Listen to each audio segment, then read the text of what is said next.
Man stands at the crossroads. Any ballistic missile which can carry a nuclear warhead on an intercontinental range can carry in its nose instead a few instruments on a trip to the moon. The choices between a new, undreamed-of horizon and universal destruction. Which shall it be? The space race began on October 4th, 1957, with the launching by the Soviets of the Sputnik satellite. The first artificial Earth satellite in the world has now been created. This first satellite was today successfully launched in the USSR. America was shocked. How could communist technology surpass our own? More important, what did it mean for military supremacy in outer space? Senator Lyndon Johnson of Texas tried to calm us down some. Well, the information we received does not lead us to any conclusions of helplessness or despair. We're lagging in both the satellite and missile field. But there's no reason to believe that we cannot catch up if we have the will to win and if we just pitch in and get going.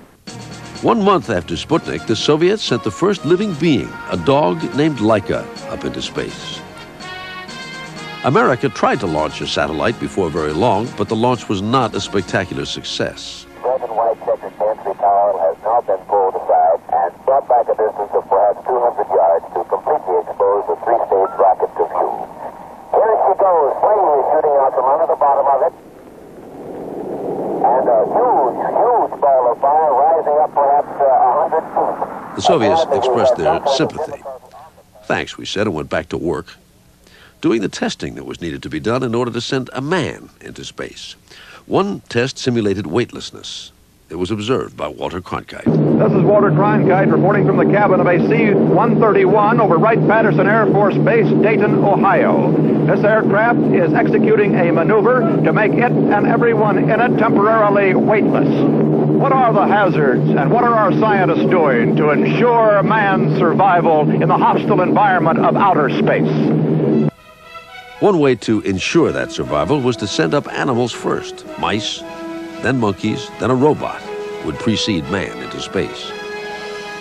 The early flights with animals and robots were successful. Meanwhile, the more mundane needs of men in space were being seen to, as Walter Cronkite learned in a visit with an Air Force nutritionist. Well, Miss Finkelstein, can you show us your ideal kitchen for a flight to the moon? Yes, I'd love to. This is our freezing unit. Here we have bread and butter sandwiches, and we also have fruit in cans. Well, now, what are these containers? They're obviously special, but what is the special function of them? Why do they look like this? They look like this so that a man will be able to eat in 0G, or in a state of weightlessness. May I try it? Certainly. Thank you. Is it loaded? Yes, it is. Just like this, hmm? Right. Roast beef. In 1958, the National Aeronautics and Space Administration was established. Of 508 candidates, 7 men were chosen to be the astronauts of Project Mercury, the first step toward landing man on the moon. These test pilots were the space-age equivalents of World War I's aces, and America promptly fell in love with them and eagerly followed every minute of their training.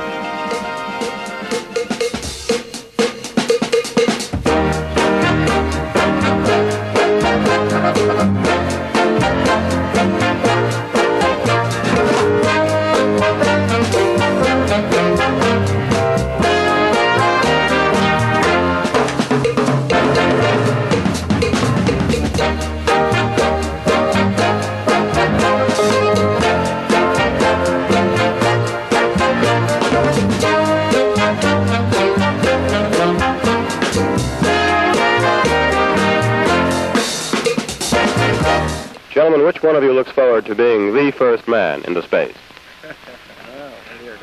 But the first man into space was not an American. On April 12, 1961, Yuri Gagarin, a Russian cosmonaut, went entirely around the Earth, one time out there in space. Americans were not happy.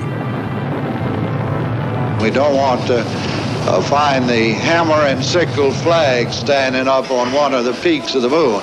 We want it to be the Star-Spangled Banner. Within 1 month of Gagarin's flight, on May 5th, 1961, a day that few Americans will ever forget, NASA crews readied astronaut Alan Shepard for the flight of Freedom 7. It was perfect. For those who were keeping score, and everybody was keeping score, America was finally on the scoreboard. Okay, Freedom 7. On the periscope.